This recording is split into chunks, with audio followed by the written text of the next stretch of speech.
نحمده ونصلي ونسلم على رسوله الكريم أما بعد فأعوذ بالله من الشيطان الرجيم بسم الله الرحمن الرحيم إنا قد أوحي إلينا أن العذاب على من كذب وتولى قال فمن ربكما يا موسى قال ربنا الذي أعطى كل شيء خلقه ثم هدى قال فما بال القرون الأولى آیت نمبر 51 تک ہے. صدق اللہ العظیم وبلغنا رسوله النبی الکریم ونحن على ذلك لمن الشاهدين والشاكرين والحمد لله رب العالمين. اللهم صل على سيدنا محمد النبي الأمي وعلى آله وبارك وسلم. انا قد اوحی الینا، بے شک ہم نے وہی بھیجی گئی ہے ہماری طرف، ان العذاب، بے شک عذاب، علی من کذب وتولی، اس شخص پر ہوگا جس نے جھٹلایا، وتولی اور اعراض کیا. قال فرعون، کہا فرعون نے، فمن ربکما یا موسیٰ، کون ہے تم دونوں کا رب اے موسیٰ علیہ السلام؟ قال فرمایا، ربنا الذی اعطا، ہمارا رب وہ ہے، اعطا کل شیء خلقہ، جس نے ہر شے کو اس کی خلقت دی، ثم ہدا، پھر اس کی رہنمائی کی. قال، کہا فرعون نے، فما بال القرون الاولی، کیا حال ہے ان جماعتوں کا جو پہلے تھی. عزیزان گرامی، 16واں سپارہ سورہ طٰہٰ آیت نمبر 51 تک یہ چند آیات کا ترجمہ آپ حضرات کے سامنے کیا ہے. کل گزشتہ کچھ آیات رہ گئی تھی کہ اللہ تبارک و تعالیٰ نے موسیٰ علیہ السلام اور ہارون علیہ السلام کو فرعون کے دربار میں بھیجا اور جا کر یہ فرمایا کہ اس کے ساتھ بات کرنی ہے نرم انداز کے ساتھ، یعنی سخت لہجے میں اس کے ساتھ بات نہیں کرنی، ممکن ہے کہ وہ تمہاری بات کو سنے یا نصیحت حاصل کرے. فقولا لہ قولا لینا، فرمایا کہ بس تم دونوں اس کو بات کہو نرم، لعلہ یتذکر، شاید کہ وہ نصیحت حاصل کرے، او یخشا، یا شاید وہ خوف کھائے اللہ تعالیٰ کے عذاب سے، یعنی اس کو نرمی کے ساتھ سمجھانا. تو یہ بات ذکر کی تھی کہ جو دین کا کام کرنے والے جس شعبے میں بھی ہیں ان کو چاہیے کہ زبان کے اندر نرمی پیدا کریں. خیر خواہی کے انداز میں جب کسی کو بات کی جاتی ہے تو سامنے والا آدمی آپ کی بات کو سنتا بھی ہے اور قبول کرنے کے لیے تیار بھی ہو جاتا ہے. تو فرمایا، قالا، دونوں نے کہا، ربنا، قالا ربنا، اے ہمارے رب، انا نخاف، بے شک ہم ڈرتے ہیں، ان یفرط علینا، کہ وہ زیادتی کرے ہم پر زبانی طور پر، او ان یطغی، یا وہ سرکشی کرے فعلی طور پر کہ ہاتھ چھٹ بھی دے، یعنی گریبان پکڑ لے، یا یہ کہ کسی اور طریقے سے ہمیں سزا دینے کی کوشش کرے. تو اللہ تبارک و تعالیٰ نے حضرت موسیٰ اور ہارون علیہ السلام کو تسلی دی، فرمایا کہ لا تخافا اننی معکما، تم خوف نہ کرو، بے شک میں تمہارے ساتھ ہوں. یہ اللہ تعالیٰ نے حفاظت کی گارنٹی دی ہے. تو فرمایا کہ انی معکما، بے شک میں تم دونوں کے ساتھ ہوں، اسمع، میں سنتا بھی ہوں، و ارا، اور دیکھتا ہوں. جو وہ سختی کرے گا اللہ فرمائے میں سنوں گا، اور جو اگر کوئی کارروائی کرے گا تو فرمایا میں اس کو دیکھتا ہوں. تو فرمایا کہ فأتیاہ فقولا، بس جاؤ تم دونوں اس کے پاس، بس تم دونوں کہو، انا رسول ربک، بے شک ہم دونوں آپ کے رب کے رسول ہیں. یہاں پہ دیکھو رب کے لفظ میں توحید کا ذکر آ گیا اور رسولہ کے لفظ میں رسالت کا ذکر آیا ہے. ٹھیک ہے بھائی. فرمایا فأتیاہ فقولا انا رسول ربک، جا کے کہو ہم تمہاری طرف بھیجے گئے ہیں تمہارے رب کی طرف سے. رب اللہ تعالیٰ کو کہتے ہیں اور رسولہ دونوں ہارون اور موسیٰ علیہ السلام یہ دونوں نبی ہیں. تو یہاں پہ نبوت کا، توحید کا اور رسالت کا دونوں کا ذکر ہے. اور تیسرے نمبر پہ ہے قیامت، ان الساعۃ آتیہ. تو یہ تین بنیادی عقائد ہیں جس پہ ہر مسلمان کو ایمان رکھنا چاہیے. تو فرمایا کہ قد جئناک بآیۃ من ربک، تحقیق ہم لائے ہیں تیرے پاس نشانی تیرے رب کی طرف سے۔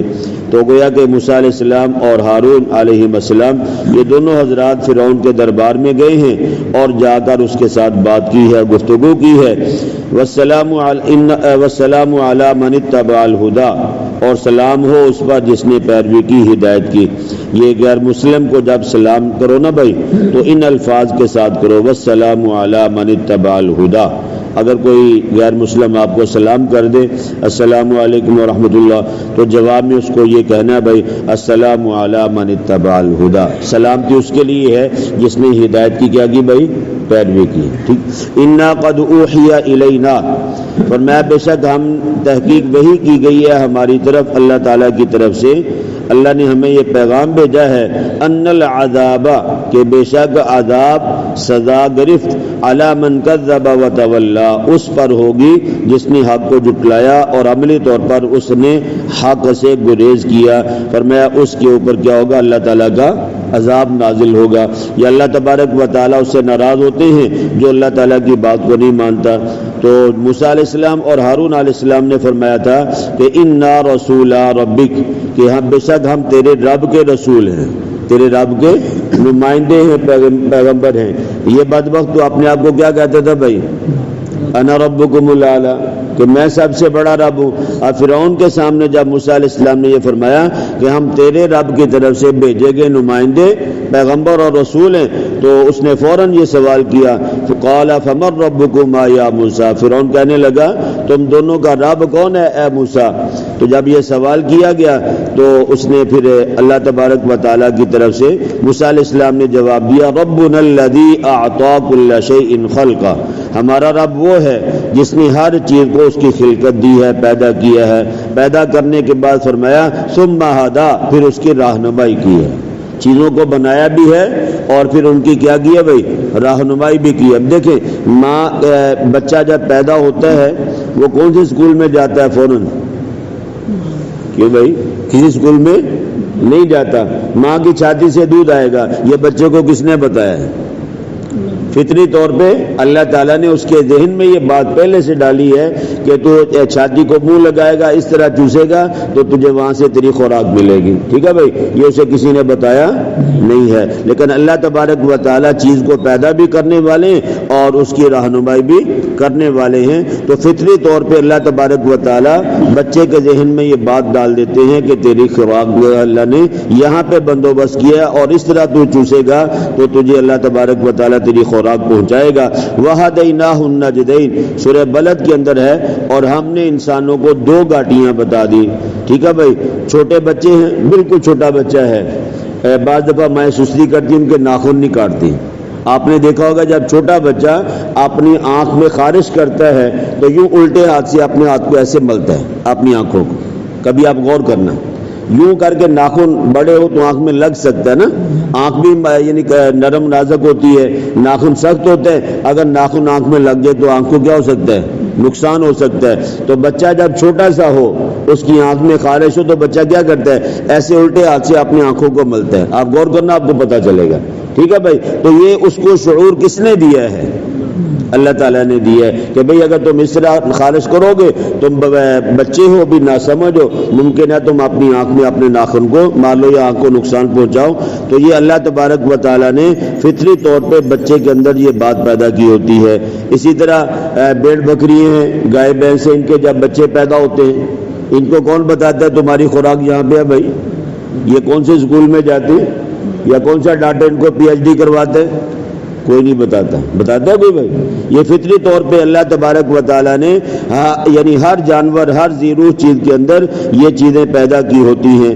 اسی طرح حضرت قاری طیب رحمہ اللہ جو دارالعلوم دیوبند کے بانی تھے، انہوں نے ایک واقعہ لکھا کہ ہندوستان کے وہاں ایک گھر تھا جو بالکل شہر کے شروع میں تھا یا گاؤں کے بالکل شروع میں تھا، آگے پھر جنگل تھا۔ تو کیا ہوتا، جب بھی گھر والے تھوڑا سا غفلت کرتے، باندر آتے اور آگے روٹیاں اٹھا کے لے کے چلے جاتے۔ شرارتی جانور ہے یہ، اللہ نے قدرتی طور پہ اس کو شرارتی بنایا۔ تو یہ کیا کرتے، روٹیاں اٹھا کے لے جاتے اور سامنے درختوں پہ بیٹھ کے گھر والوں کو دکھا دکھا کے کھایا کرتے۔ ٹھیک ہے بھائی، تو یہ گھر والے بڑے تنگ تھے۔ تو ایک دفعہ کسی نے کہا تم ایسے کرو کہ روٹی میں جب آٹا گوندنے لگو نا تو اس کے اندر زہر ملا دو، جب یہ کھائیں گے تو کیا ہوگا بھائی؟ مر جائیں گے۔ تو بند کمرے کے اندر آٹا گوندا گیا، اس میں زہر ملائی گئی، ملانے کے بعد انہوں نے روٹیاں پکائی، روٹیاں پکا کے جہاں رکھتے ہیں وہاں رکھ کے اپنے کمرے میں جا کے بیٹھ گئے۔ بندر آئے، انہوں نے جب روٹی دیکھی سونگی تو چھوڑ کے چلے گئے واپس۔ ٹھیک ہے بھائی، یہ واپس چلے گئے، جنگل میں گئے، وہاں سے جا کے کوئی جڑی بوٹیاں پتے اٹھا کے لے کے آئے، لا کے انہوں نے کیا کیا، پاس بیٹھ گئے، پہلے روٹی کھائی اور اس کے ساتھ بعد ان کے پتوں کو چبا لیا، ان کو کچھ بھی نہیں ہوا۔ تو وہ پتے کیا تھے؟ وہ زہر کا تریاق تھا، وہ پتے کھانے سے زہر بدن پہ اثر نہیں کرتی تھی۔ اب دیکھیں بھائی، نہ تو جانوروں کا کوئی اسکول ہے، نہ ان کو سمجھانے والا کوئی، نہ پڑھانے والا، نہ لکھانے والا ہے۔ انسان کو تو پھر بھی ہم واضح نصیحت کرتے ہیں، لیکن ان کو کوئی واضح نصیحت کرنے والا نہیں ہے۔ اب ان کو کس نے بتایا ہے کہ اگر کسی چیز میں زہر ہو تو اس سے پہلے یا بعد میں یہ پتے کھا لو، اس چیز کا زہر تمہارے اوپر اثر نہیں کرے گا۔ ان کے ناک کے اندر یہ کس نے حس رکھی ہے کہ یہ سونگ کے ان کو پتہ چل جاتا ہے کھانے سے پہلے کہ اس کے اندر زہر ملا ہوا ہے یا بالکل صاف کھانا ہے؟ یقیناً یہ میرے اللہ کا کام ہے۔ ٹھیک ہے بھائی، تو اللہ تبارک و تعالیٰ نے انسان کو پیدا بھی کیا ہے اور موقع مناسبت کے اعتبار سے اللہ نے انسان کو سمجھ بھی عطا فرمائی ہے۔ جب چھوٹا ہوتا ہے تو فطری طور پہ اللہ نے خلقت کے اندر یہ چیزیں رکھی ہیں، اور جب بڑا ہو گیا، بالغ ہو گیا، پھر اللہ نے رہنمائی کے لیے انبیاء کرام علیہ الصلوۃ والسلام کا سلسلہ جاری فرما دیا۔ انبیاء کے بعد اللہ نے اہل اللہ کو، علماء کو، صلحاء کو نبیوں کا قائم مقام بنا کے امت کی رہنمائی کے لیے ڈیوٹیاں لگا دی۔ ٹھیک ہے بھائی، میری اور آپ کی رہنمائی دین کے اعتبار سے ہر اعتبار سے کی جاتی ہے۔ قال فما بال القرون الاولى، کہا فرعون نے کہ یہ انشاءاللہ کل آپ کے سامنے بیان کی جائے گا کہ لمبی بات ہے، بل ابھی آپ اتنا ذہن میں رکھیں کہ فرعون کے دربار میں جا کے موسیٰ اور ہارون علیہ السلام نے یہ بات کی کہ ہمیں اللہ تبارک و تعالیٰ نے تیرے پاس بھیجا ہے دعوت توحید دینے کے لیے، اور بنی اسرائیل کو جو تو نے غلام بنا کے رکھا ہے ہم ان کو لینے کے لیے آئے ہیں، ہم اپنے اصلی وطن شام ارض فلسطین میں واپس جانا چاہتے ہیں۔ اور فرعون کو جب بات شروع کی تو یہ کہا کہ ہمیں تیرے رب نے تیرے پاس بھیجا ہے۔ تو اس نے فوراً سوال کیا تمہیں کہ میرا رب کون ہے تو یا تمہارا رب کون ہے؟ تو حضرت موسیٰ علیہ السلام نے فرمایا کہ رب وہ ہے جس نے پیدا بھی کیا ہے اور ہر چیز کی کیا کیا بھائی؟ رہنمائی کی ہے۔ یاد رکھنا بھائی، اللہ جب پیدا کرتے ہیں نا اس کے اندر بھی کوئی کمی نہیں ہوتی، اور اللہ رہنمائی کرنے میں بھی کمی نہیں کرتے۔ ہر جانور کے بچے کو پتہ ہے میری خوراک کہاں سے ملنی ہے۔ ٹھیک ہے بھائی، اور اس طرح کے چارے بھی آتے ہیں، کئی جڑی بوٹیاں ایسی ہیں کہ اگر وہ تازہ ہوتی ہیں تو ان میں سے بو آتی ہے، جانور نہیں کھاتے، اور جب وہ خشک ہو جاتی ہے پھر جانور کھا لیتے ہیں۔ ان میں سے وہ بو کیا ہو جاتی ہے؟ ختم ہو جاتی ہے۔ اب یہ کس نے بتایا جانور کو اگر یہ ہری بھری گھاس کھاؤ گے تو اس سے کیا ہوگا؟ بدبو آئے گی، اور جب یہ خشک ہو جائے گی اس کی بدبو ختم ہو جائے گی، اس وقت کھا لو کچھ نہیں ہوگی۔ آپ نے دیکھا ہے کہ اونٹ ہے، اونٹ ہر قسم کی جڑی بوٹی کیا کر لیتا ہے بھائی؟ کھا لیتا۔ عام جانور جو نہیں کھاتے اونٹ ان کو کھا لیتے ہیں۔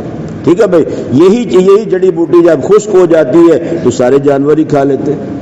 تو اللہ تبارک و تعالیٰ نے پیدا بھی کی ہے، اور ہر ذی روح چیز کو اس کے اعتبار سے اللہ نے اس کی فطری طور پہ رہنمائی بھی کی ہے۔ اللہ کی ذات ایسی کامل اور اکمل ذات ہے۔ اللہ پاک مجھے اور آپ کو کہنے سننے سے زیادہ سمجھ کر عمل کرنے کی توفیق نصیب۔ نحمدہ ونصلی ونسلم علی رسولہ الکریم، اما بعد فاعوذ باللہ من الشیطان الرجیم، بسم اللہ الرحمن الرحیم۔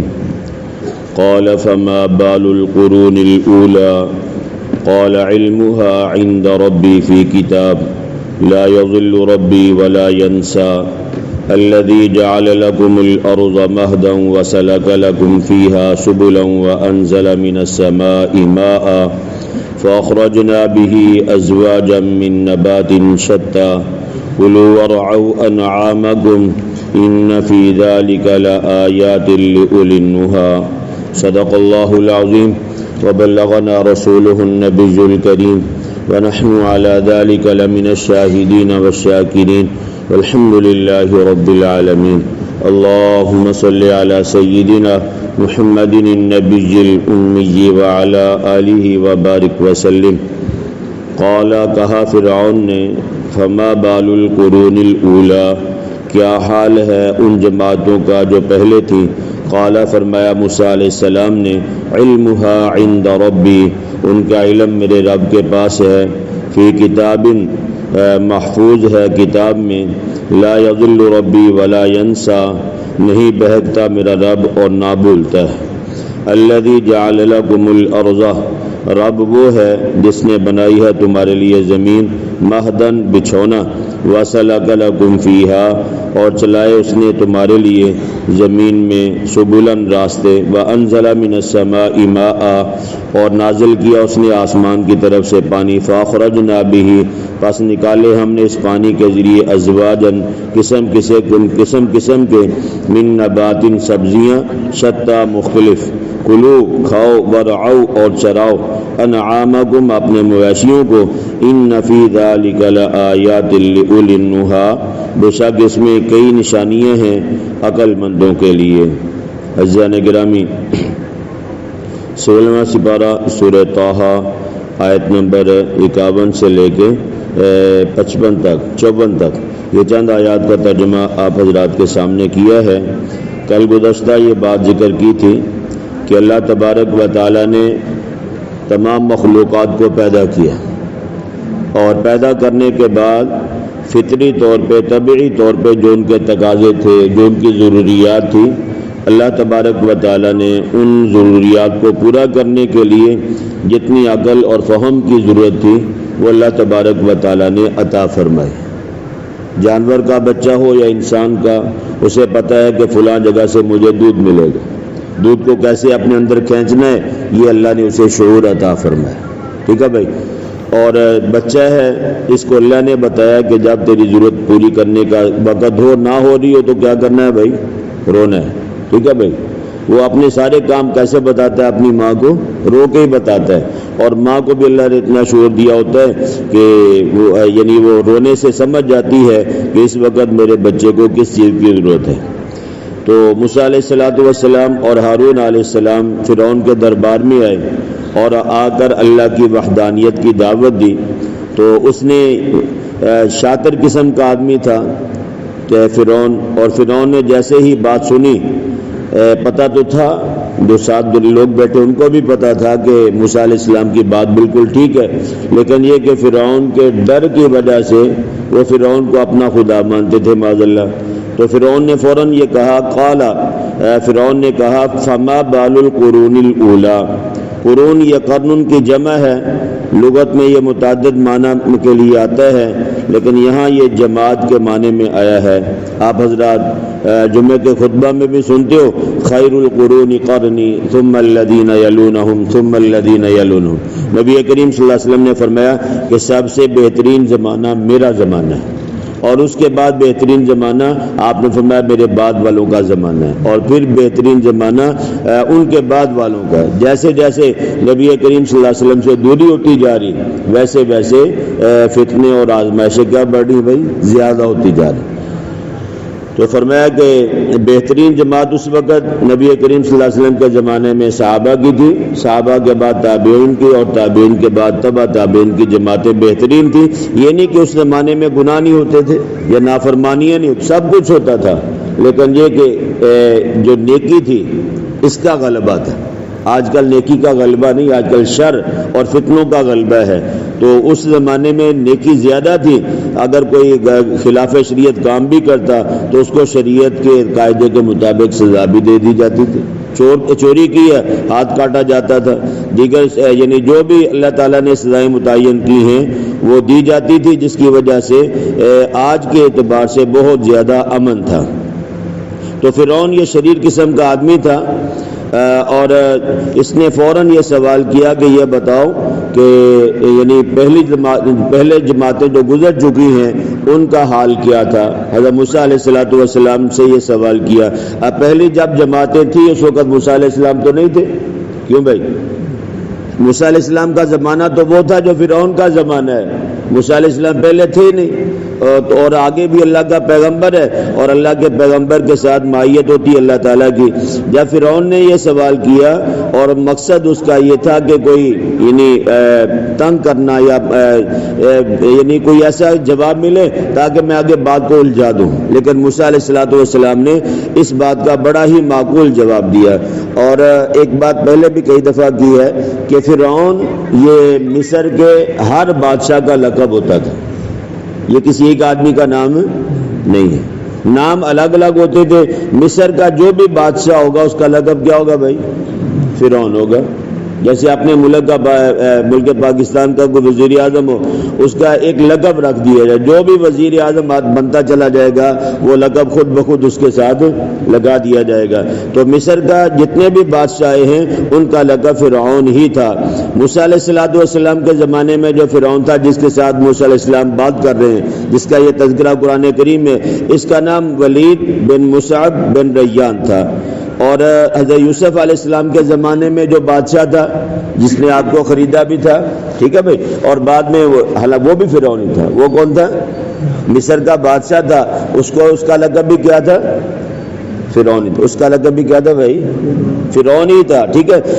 وہ جو فرعون تھا یوسف علیہ السلام کے زمانے میں وہ بڑا نیک سیرت آدمی، با کردار آدمی تھا. اس کی نیک نیتی کا اندازہ آپ یہاں سے لگاؤ کہ اس نے یوسف علیہ السلام کے ہاتھوں کلمہ پڑھ لیا تھا، اسلام کو قبول کر لیا تھا. ٹھیک ہے بھائی. اب نبی بھی موجود ہے اور وقت کا بادشاہ بھی موجود ہے. جب بادشاہ نے کلمہ پڑھ لیا، اس وقت کے فرعون نے کلمہ پڑھ لیا، تو کلمہ پڑھنے کے بعد اس نے کہا حضرت یہ نہیں ہو سکتا، آپ اللہ کے پیغمبر ہوں اور آپ صدارت کی یا وزارت کی کرسی پہ نہ بیٹھیں اور بادشاہت یا صدارت کی کرسی پہ میں بیٹھتا ہوں. اس نے کہا یہ کبھی نہیں ہو سکتا. اس نے خلافت بادشاہت چھوڑ کے یوسف علیہ السلام کو سب کچھ دے دیا تھا کہ آپ اللہ کے پیغمبر ہیں اور اس وقت پورے ملک کی باغ دوڑ بھی آپ ہی سنبھالیں گے، اس لیے کہ آپ کا مقام اور مرتبہ ساری امت سے کیا بھائی؟ زیادہ تھا. ٹھیک ہے. تو اس وقت جو فرعون تھا مصر کا یوسف علیہ السلام کے زمانے میں وہ نیک آدمی تھا، لیکن یہ کہ یہ جو موسیٰ علیہ السلام کے زمانے میں تھا یہ بڑا شریر اور شاطر قسم کا آدمی تھا. اس نے موسیٰ علیہ السلام سے یہ سوال کیا کہ بتاؤ اس وقت جو جماعتیں تھیں پہلے ان کا کیا حال ہوا؟ تو موسیٰ علیہ السلام نے فرمایا قال علمها عند ربی فی کتاب، فرمایا ان کا علم میرے رب کے پاس ہے کتاب میں، لوح محفوظ میں. میں تم اپنی فکر کرو، ہمیں تمہیں اپنی فکر کرنی چاہیے. پھیلوں کا کیا بنے وہ اللہ جانے اور وہ لوگ جانے. ٹھیک ہے بھائی. سانو پورے پینڈ دی فکر ہے، اپنی فکر ہے کوئی نہیں. کیوں بھائی؟ ہمارا مزاج بھی یہی ہے نا، او کی کردا فلانا کی کردا، اسی انہوں دیکھنا، اسی کی کردے سانو نہیں پتا.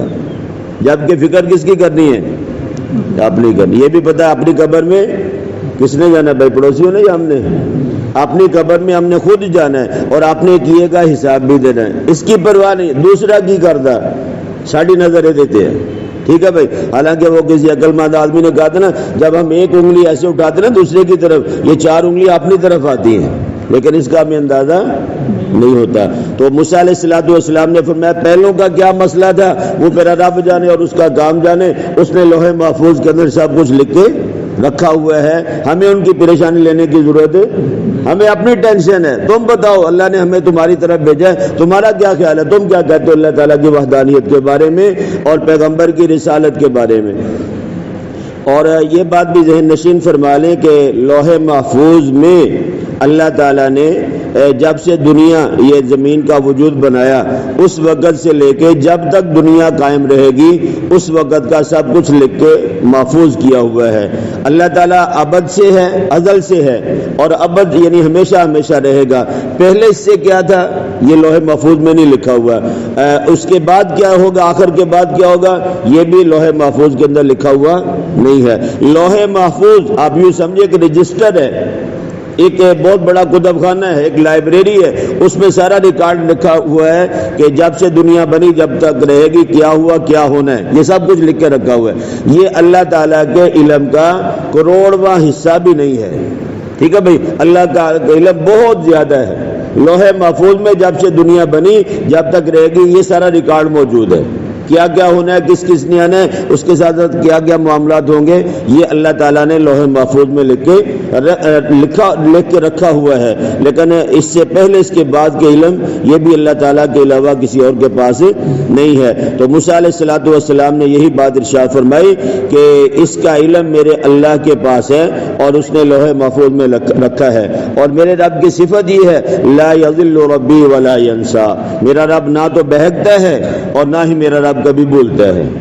انسان جتنا بھی بڑا عالی مقام کیوں نہ ہو، کتنا بڑے درجے کا مالک کیوں نہ ہو، انسان بھول جاتا ہے.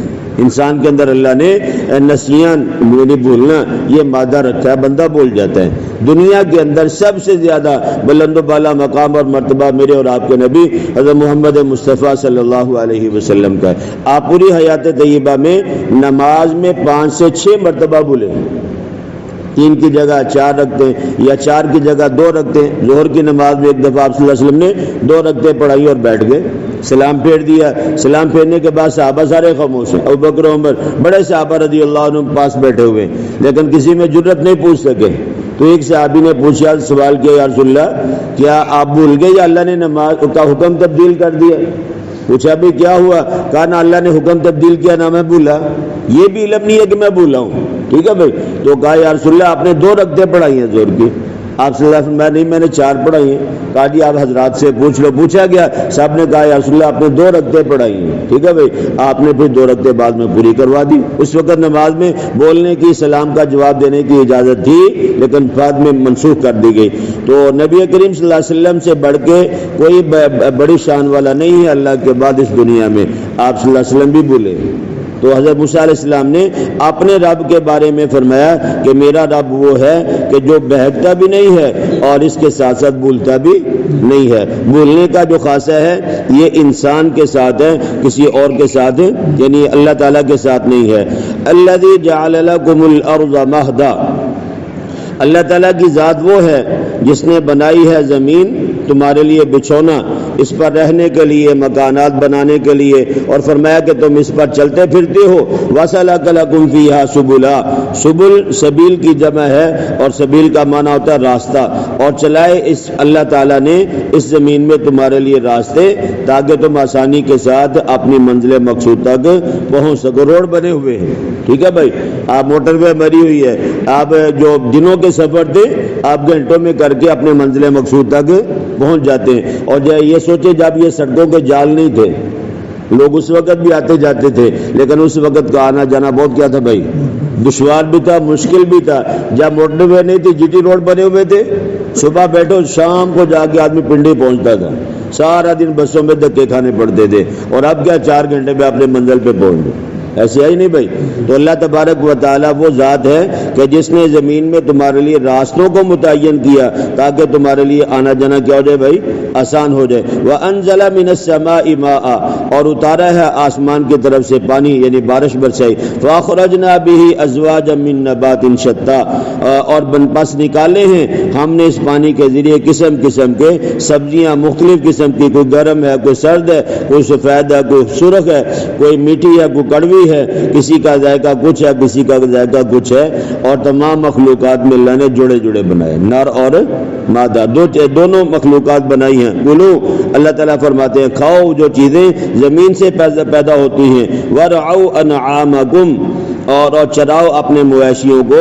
قرآن کریم میں اللہ تعالیٰ نے جانوروں کا ذکر کیا ہے اور ایک سورت جانوروں کے نام پہ سورہ انعام کے نام سے اللہ تعالیٰ نے ایک مستقل سورت یعنی نازل فرمائی ہے.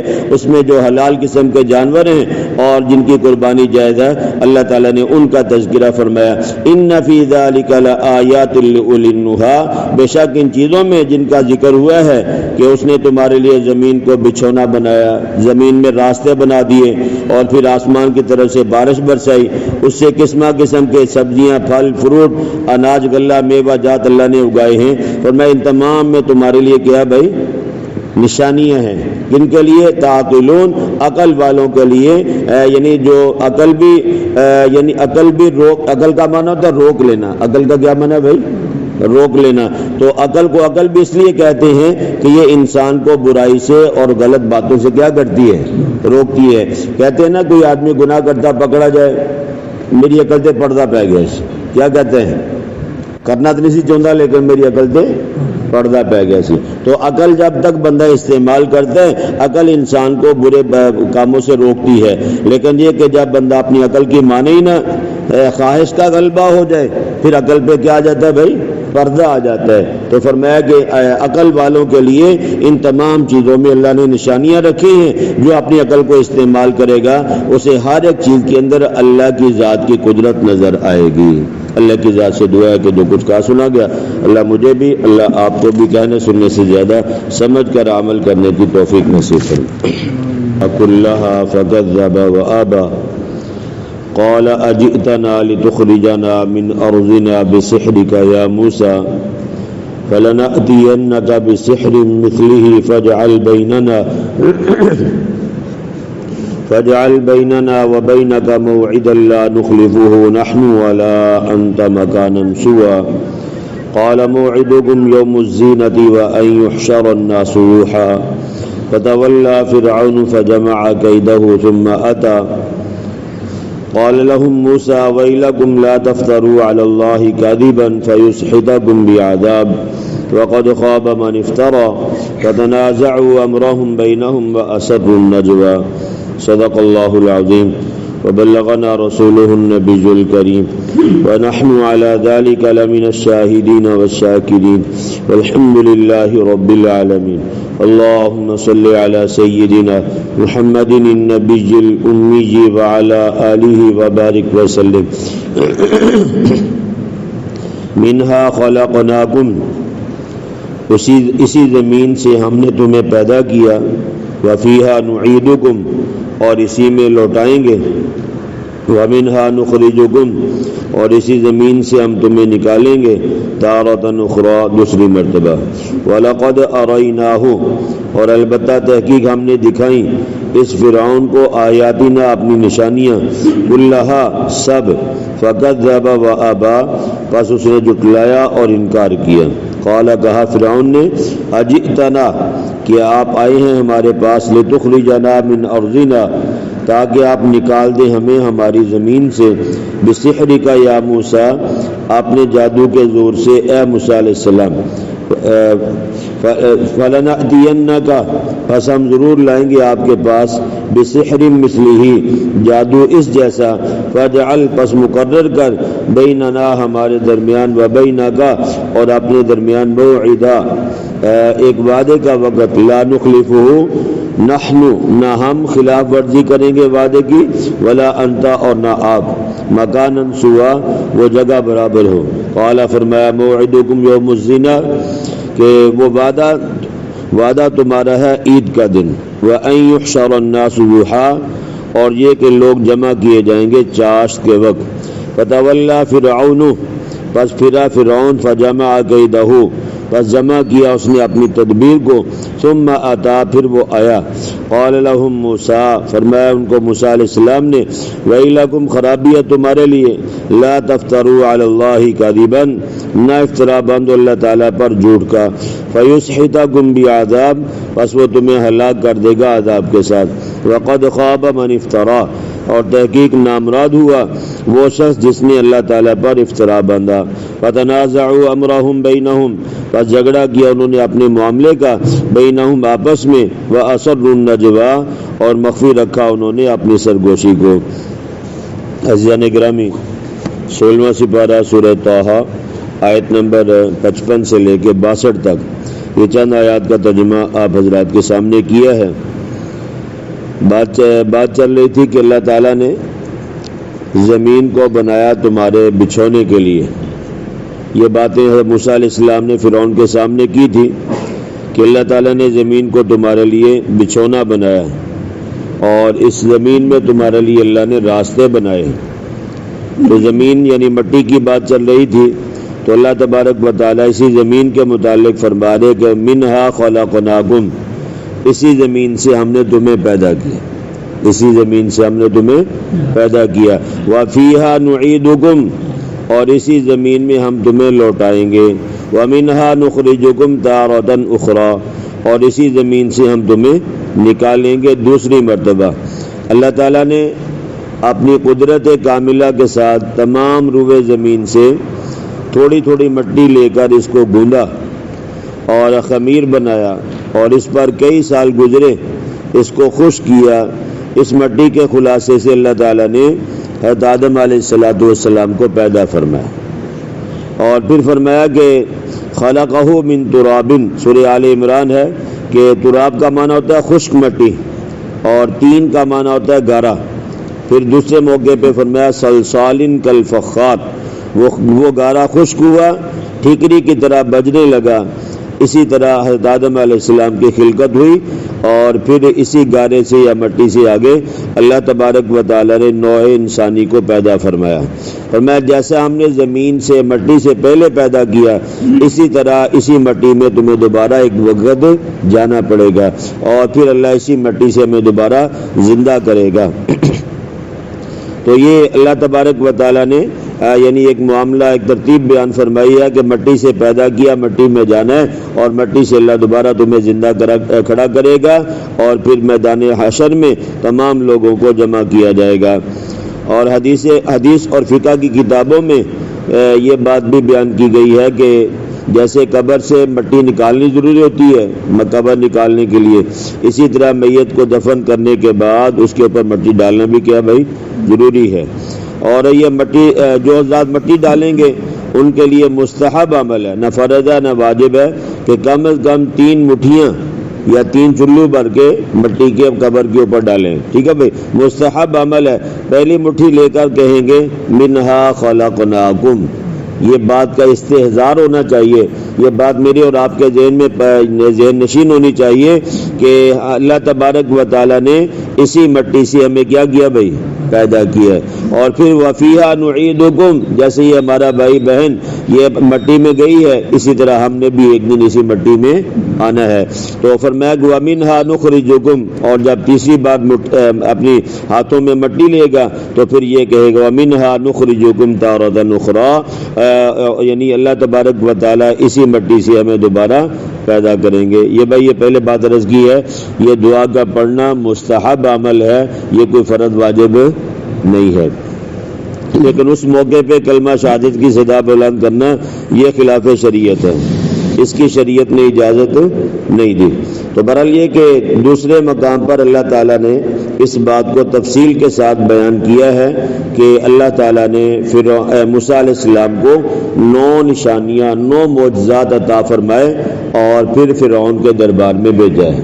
2 نشانیوں کا تذکرہ آپ کے سامنے کیا گیا تھا کہ پہلے نمبر پہ لاٹھی اور دوسرے نمبر پہ ہاتھ کا سفید ہو جانا، یعنی روشن اور چمکدار بن جانا۔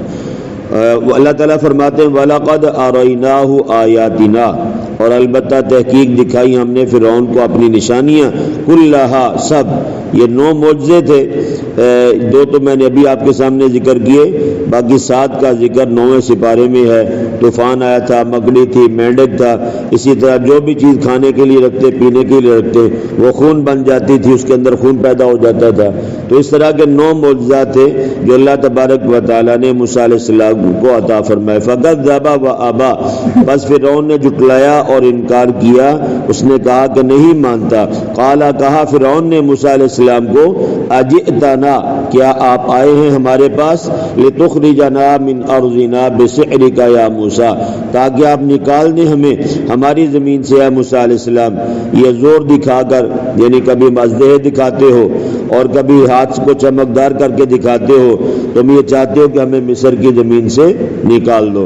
یہ فرعون نے موسیٰ علیہ السلام سے کہا فَلَنَأْتِيَنَّكَ بِسِحْرٍ مِثْلِهِ، پس ہم لائیں گے آپ کے پاس آپ کے مقابلے کے جادو اس جیسا، جیسے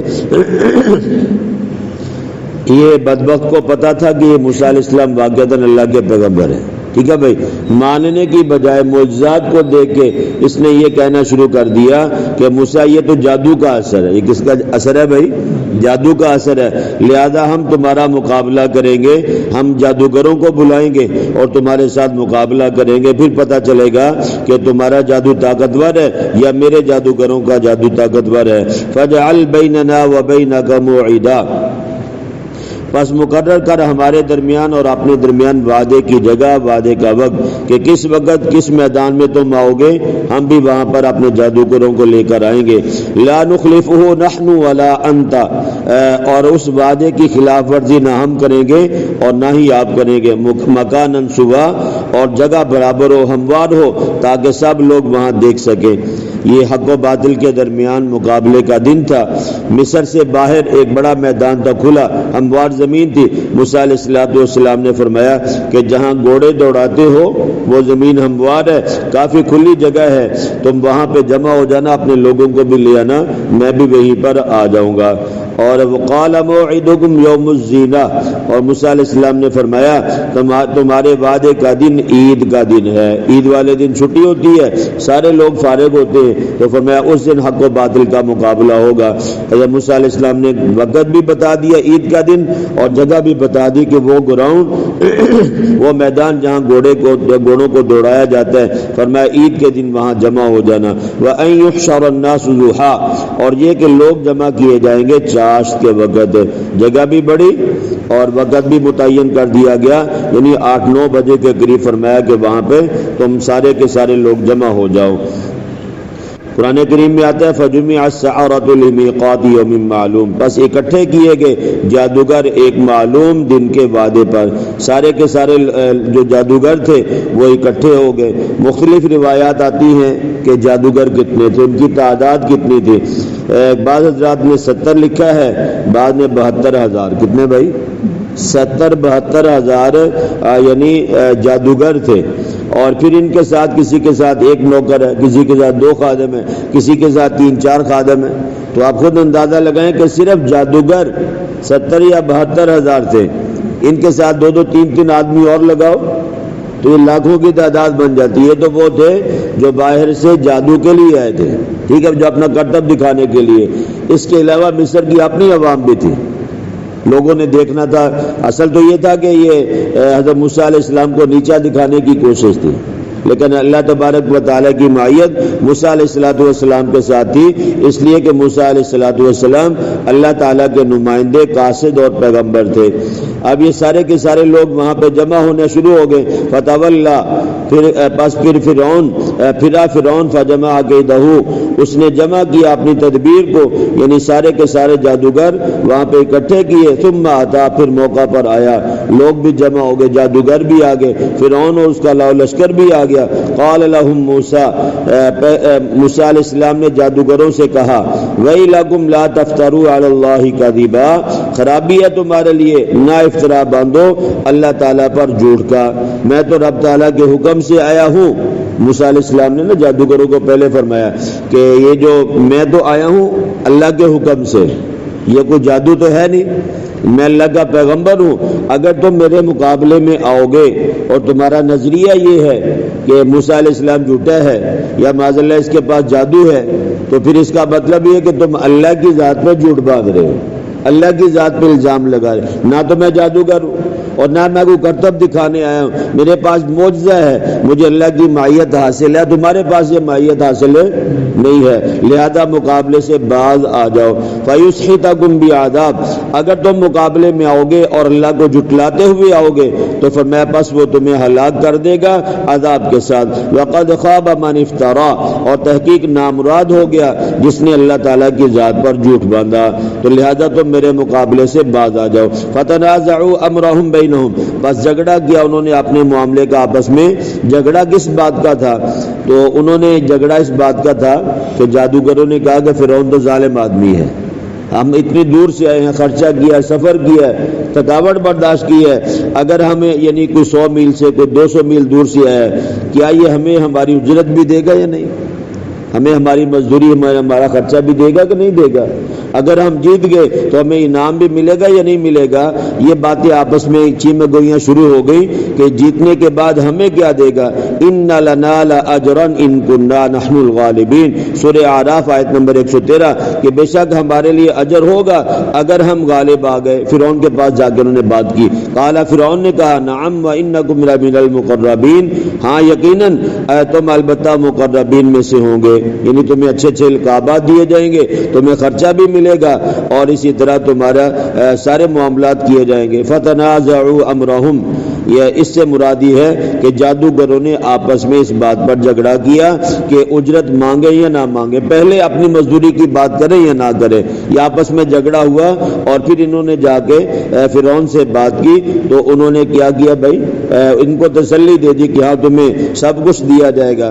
اب جادوگروں میں جو سمجھدار جادوگر تھے نا، ان کو یہ بات کا علم تھا کہ موسیٰ علیہ السلام کا معجزہ ہے، موسیٰ علیہ السلام جادوگر نہیں ہے، ٹھیک ہے بھائی، تو ان کی کوشش یہ تھی کہ ہم موسیٰ علیہ السلام کے مقابلے میں نہ آئیں، ٹھیک ہے بھائی، لیکن یہ کہ انعام کا لالچ کہہ لیں، یا یہ کہ فرعون کا ڈر کہہ لیں کہ فرعون ہمیں سزا دے گا کہ یہ لوگ آ کے مجھے یعنی میری توہین کر رہے، یا یہ کہ بلا مقابلہ انہوں نے ہتھیار پھینک دیے ہیں۔ جو سمجھ کے دار قسم کے جادوگر تھے وہ موسیٰ علیہ السلام کی شخصیت سے واقف تھے، لیکن فرعون کے ڈر کی وجہ سے وہ سارے کے سارے یعنی مقابلے میں آ گئے، اور سمجھدار لوگ ہمیشہ ہر زمانے میں ان کی تعداد کم ہوتی ہے۔ اگر 72,000 تھے نا بھائی، تو ان میں کوئی 2 4 10 لوگ ہوں گے جو اس بات کو سمجھتے تھے۔